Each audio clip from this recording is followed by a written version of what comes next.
Hi everyone, it's Elizabeth here. I wanted to do this nice little winter Wonderland walk and talk because it's so nice and pretty outside. Hopefully I don't slip and fall. We just got hammered with snow in Seattle. I'm originally from Cleveland, so this is definitely normal for a Cleveland situation, but for Seattle where we get absolutely no snow and there's no plow or anything like that, this is a big deal. I can't believe people are even actually trying to move their car out of all of this. Well, it's interesting that this happened because it threw a barrier into the weekend plans.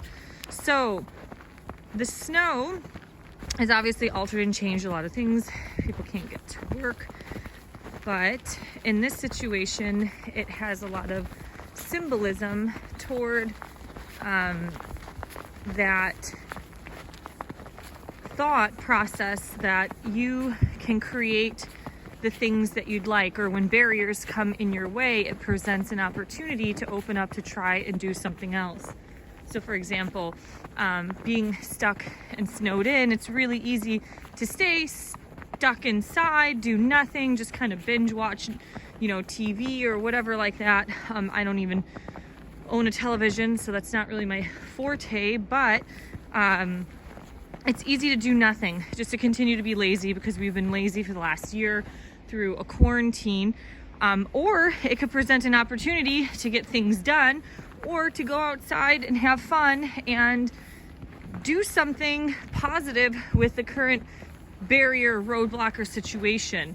It forces you to critically think, and I think that's the one thing I've been trying to talk a lot about over the last year with a lot of these videos and saying we're entering an artificial consciousness. It's that automation.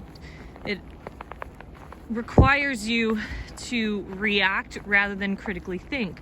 So it's like, okay, I have snow. I can't do what I need to do. I wanted to go to an estate sale to pick something up so I can sell it from my Etsy shop. And I thought, you know what? I'm just going to call them and ask and see if it's possible that I can pay for this over the phone and meet them somewhere next week and pick them up.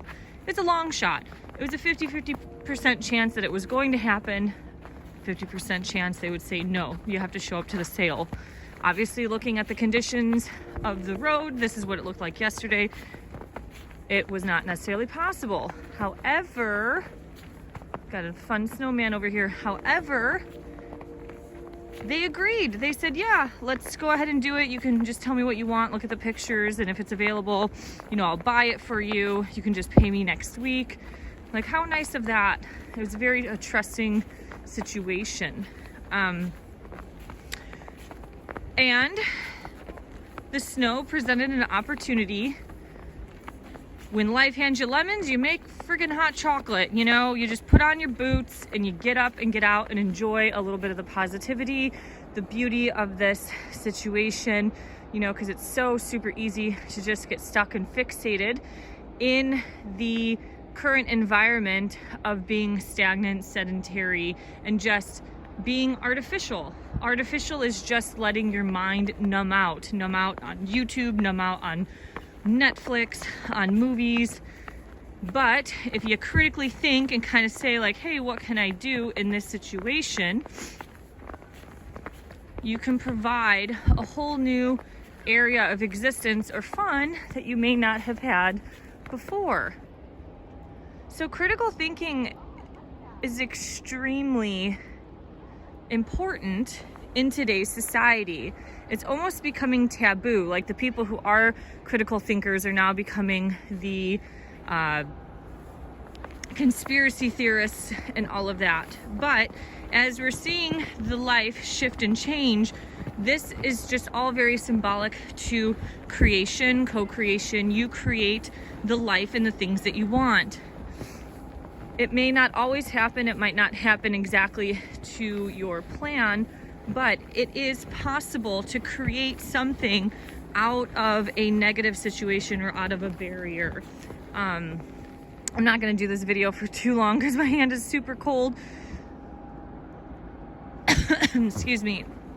It's just so pretty here. I'm like just admiring admiring the trees. We don't see this too often. This happens once a year or maybe once every couple years.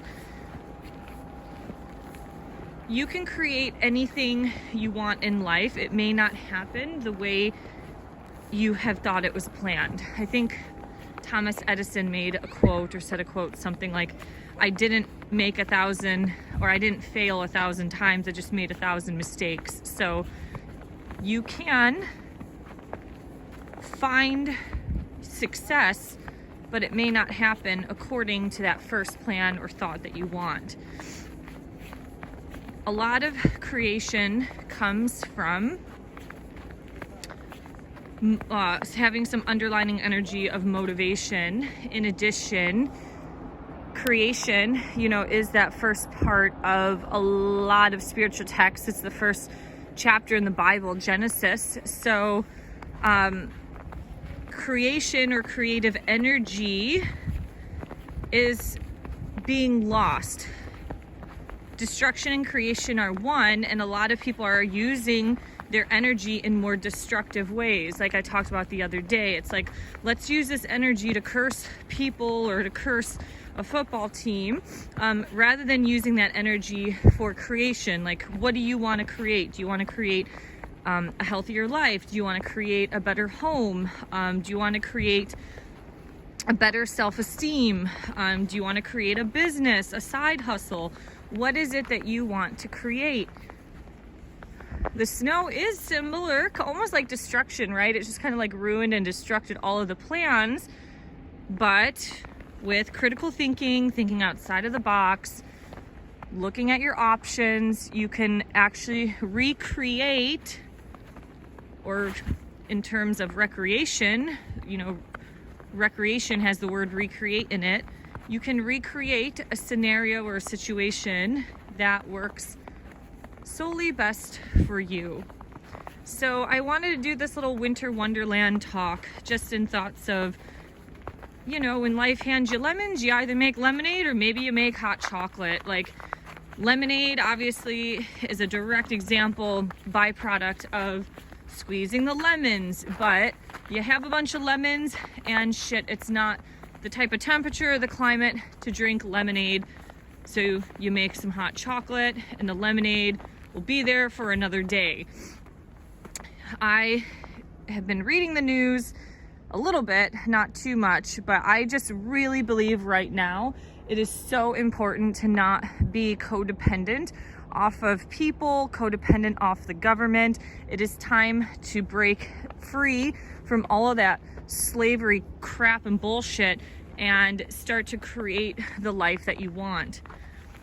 In some ways, I've always gotten everything that I've wanted in life, or that I've put my mind to.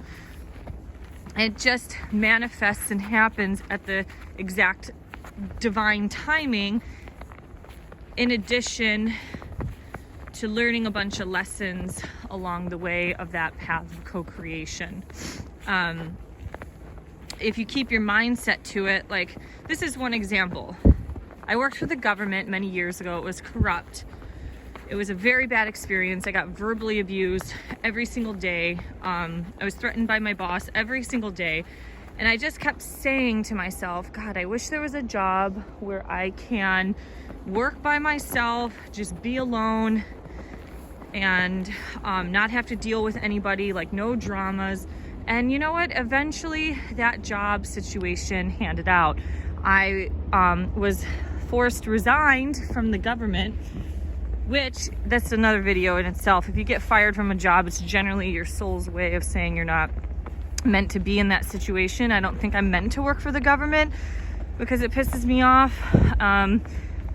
But oh, there's my dog. And so I got hired. I couldn't really find a job, so I just got hired as a personal trainer for this corporate gym. And then a week before we were supposed to open up, I got a call from the owner saying, hey, the manager is moving to San Diego. Can you take over the management role? And you know what? It was a job where I was the only employee. I sat there by myself. I got to do what I want. I met the owner once a year. I was left alone. That's where, when those thoughts continuously go through your head, come here, Kenzie. when the thoughts go through your head, it can manifest itself. So anyways, these are some thoughts that I have. Although I wasn't sitting there intentionally meditating, I just continuously forecasted in my head like, hey, I want to have this type of job or life. And it took 2 years to manifest, but it finally happened. So you can co-create. If you have a barrier like all of this snow, you can recreate the fun or the excitement or whatever it is in your life. All right, thank you for liking, sharing, and subscribing. See you next time. Bye-bye.